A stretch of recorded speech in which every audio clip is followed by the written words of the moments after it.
Hello YouTube, this is Morgan, Airspeed Prime, here at my next Naruto Shippuden episode review.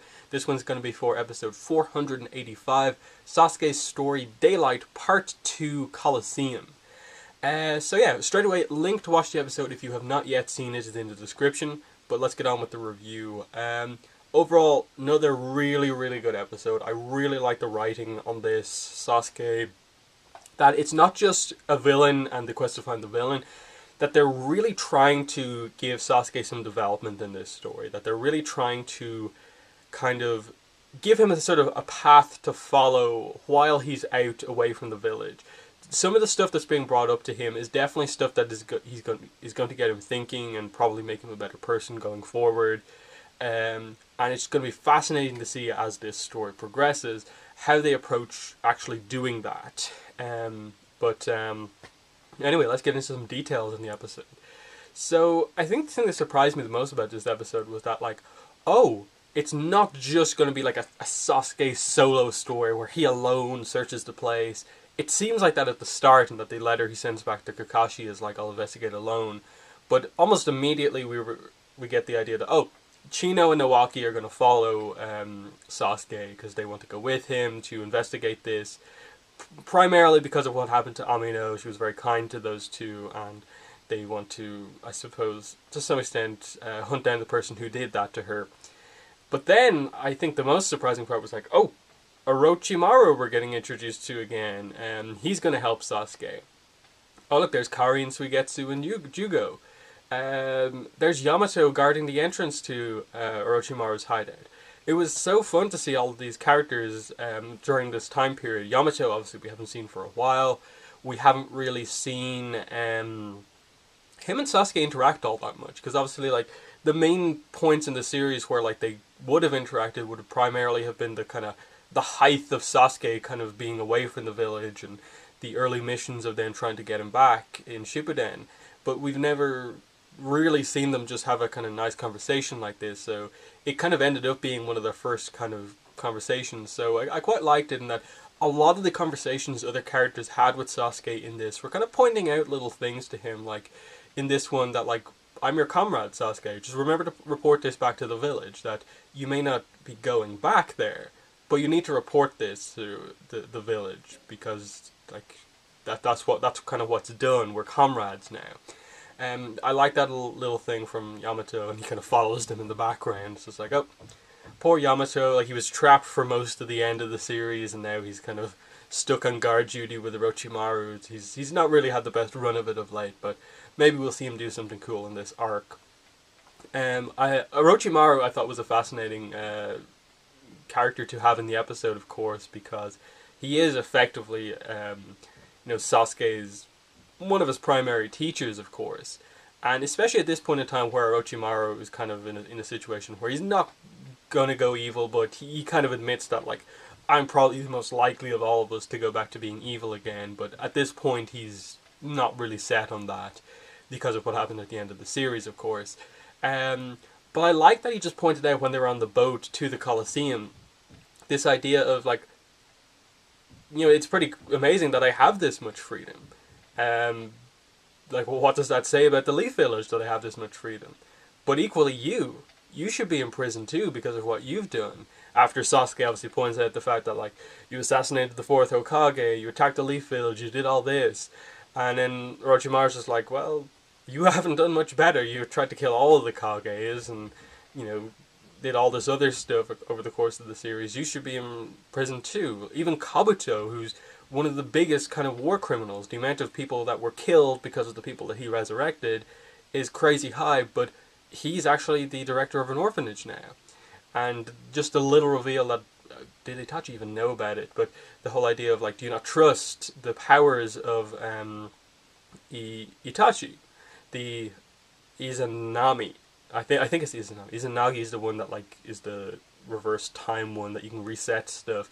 Izanami, I think, is the kind of crazy, put you in a loop until you change yourself kind of power that Kabuto is kind of under now, so he doesn't go back to being evil.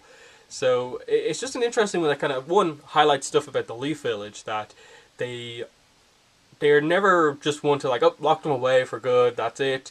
They're kind of willing to give a lot of people a second chance. But as Orochimaru points out again, that, okay, it may come across like that, but also the Leaf Village is aware that there are certain situations that come up when they need mavericks like us. They need the people who have powers that are seen as inhuman, and that are willing to maybe go the extra mile. That's what they need us for, and that's why they don't have us completely locked down and give us some freedom so that we're willing to help. I thought that was an interesting one in that they kind of in that scene alluded to Naruto, like, would your friend be willing to do that, and so on. And he's like, no, but Sasuke perhaps maybe is. And I think they're definitely potentially leading the story into a direction where Sasuke may be kind of influenced by Orochimaru to do something potentially like inhuman, that is down the more evil path to help this mission go a bit more smoothly, but will choose a different direction. He will choose not to do that anymore, and that will potentially be a big arc for him, because even I think Chino kind of pointed out when they got to the Coliseum, the whole idea of you're looking on these and like you're kind of like pointing out that like, okay, the shinobis are kind of the victims in this, and that they're just controlled by these kind of business owners, and they kind of lose these fights, and they're effectively kind of slaves almost. You're kind of equally as culpable for this as well, because a third party sees the perpetrator and the others as basically the same. Kind of pointing out like, where's your compassion, Sasuke? Do you have that back again? And for just pointing out a lot of different things that Sasuke is going to have to think about, that we get revealed by Karin actually earlier on in the episode, that Sasuke is away from the village. One, obviously his quest for redemption. Two, because as she points out, if he just stayed in the village, that would put a huge target on the village, because there are obviously tons of people out there who want to capture the Sharingan, the Rinnegan, and so on. He just put a target on the village if he stayed there, so he's kind of traveling to keep any attacks away from the village, knowing that Naruto is there to protect it from any other attacks, and he can basically go out, hunt down all of the other kind of mavericks that are still out there in the aftermath of the war, and maybe return to the village once he feels a lot of that stuff has calmed down enough that the village won't be attacked because he has the Sharingan. So I thought it presented so many things that he has to think about that. He has to think about like, okay, I'm trying to go down the good path now. I have to get my compassion back and become more like the other members of the Leaf Village. Be more understanding of people. And I think stuff like the fact that he eventually opens up to Chino and Nawaki after they begin to follow him is sort of pointing that out. That he may not have tried to over the course of the series, but he has kind of formed this group of people who does care about him over the course of the series.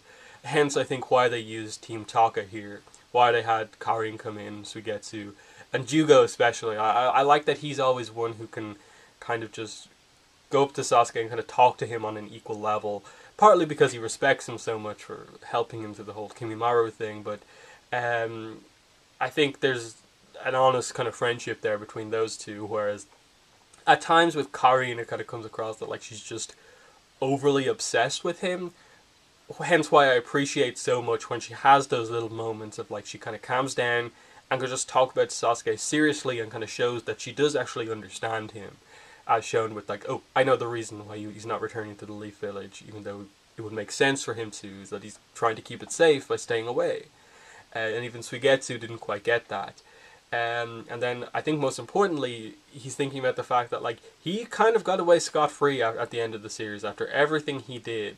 The only reason he isn't allowed any sort of freedom is because Kakashi is the Hokage at this point in time. And Naruto had a ton of kind of say in basically what happened to Sasuke, because he was the one to stop him in the end, and Naruto's the hero of the war, basically. Obviously, the fact that Sasuke helped to defeat Kaguya is an important part too, but I think primarily it's the fact that Naruto and Kakashi put everything out there to kind of give him this freedom, and he has to kind of make amends for that and kind of, make their trust worthwhile, I think, going forward. So, I think how he actually approaches tackling this mission that he's on right now is going to be fascinating. Because in terms of the plot, what's happened here is that Sasuke is investigating the exploding humans.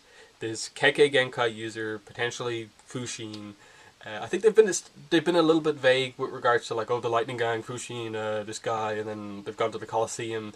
The character stuff has been great. I think the plot has been, they've been a little bit vague with the plot. I think to the point where like, wait, they've gone to this Coliseum because Fushin is an owner of other shinobi, but he's the one with the power. What exactly is going on here? I think by the end of the episode we got the idea that like, okay, he participates in these kind of shinobi ID battle things, basically betting shinobi on battles. And he basically said, oh, Sasuke is here. I'm going to draw him out and make him to use his Sharingan. Not because the opponent that Sasuke is up against is really powerful that could draw it out. But no, because he obviously does the other thing where he sends someone in an exploding human. And the only way to defuse that is with the Sharingan. I think that's what we're going for here. We'll probably see next episode the plot really kind of kick into gear to the point where we kind of get what's going on here. I was kind of hoping that they would explain what the Kekkei Genkai is, given that Orochimaru mentioned it again. But I assume next week's episode we'll get kind of clarification on potentially the details of what exactly it is. But overall, I did really, really like this episode. I think this arc, this adaptation of the Sasuke books is really interesting. It makes me actually so excited to read the books when they come out. I was a little bit annoyed when I saw that the English releases for the light novels, they kind of skipped over like the Gaara book and the Konoha book, the Akatsuki book, and just went, oh, Itachi, Sasuke, those are the next 4 books. But now I'm kind of like, wait, the first Itachi book was great. I'm excited for the next one in a week or two. And then Sasuke after that. This arc has made me actually super excited for that and not kind of frustrated with the release schedule. I still hope they get around to doing the Gaara book and stuff like that. But I actually really want to read the Sasuke book now. And just the rest of this arc, to me, sounds fascinating. Final points on the episode.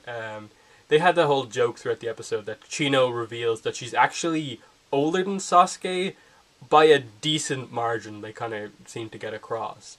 And it was obviously Sasuke shocked, and then especially Orochimaru when he kind of went, oh, the child must be like kind of unable to like stomach watching all of this stuff, and Sasuke's just like, no, she's older than me, and he's like, oh, really?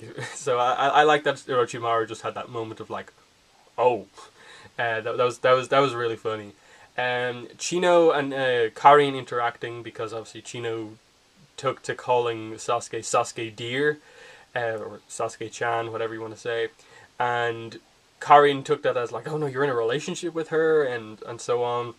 There's a little joke about, I don't know if it was meant to be innuendo, or if it was just kind of Chino inquiring about Sasuke, if he has like any desire to bring back the Uchiha clan, where he's just like, where she says something along the lines of like, are you planning to like repopulate the Uchiha clan? I'm just like, oh, whoa, innuendo. I'm surprised they didn't like emphasize it in like that way anymore, given like that the show has all this like sexy jutsu stuff and so on. Like, I'm surprised they didn't like go for a joke with the whole repopulate the Uchiha clan. But one thing the episode did kind of confirm to us is that, okay, it seems like the interaction with the Leaf Village is going to be kept back to basically just Yamato in the background, and then maybe wherever we go at the end of the arc, we'll see what's going on with the Leaf Village. So I doubt we're going to see Naruto and Sasuke interact. We may see a little Sakura-Sasuke interaction at the end, but I'm not entirely sure. I think ultimately, they probably should have Sasuke and Sakura interact at the end. They probably should do something pretty big with their relationship come the end of the arc. But we'll obviously have to wait and see on that exactly. But I think that's everything I want to say here. The other thing with Chino is that obviously she pointed out the whole idea of Sasuke, like, where's your compassion? But I think a lot of that felt a little bit random unless they actually do something with Chino where she kind of knows what it is to be a slave or something like that, where she seemed to really understand like how a victim feels in these situations. and not just that she understood from other people who have experienced this, but like she almost experienced it herself and is portraying that to getting that across to Sasuke. So there may be some sort of reveal about her at some point. I think they will do something a bit more serious with her compared to the kind of jokes they've been having with her up to now. So I think something like that is going to end up being the case, that they have a greater connection to this whole situation as opposed to just trying to get revenge for Amino. But I think that's the episode review. I think that I don't have much else to say. In the comments, let me know what your thoughts were on the episode and what I had to say about it. And I'll just end by saying, if you want to follow me on social media, links to my Twitter and Tumblr are in the description below. If you want to help support my channel so I can make more videos, better videos, links to my Patreon campaign and my PayPal donation link are in the description below. But that has been the video. Thanks for watching, and bye.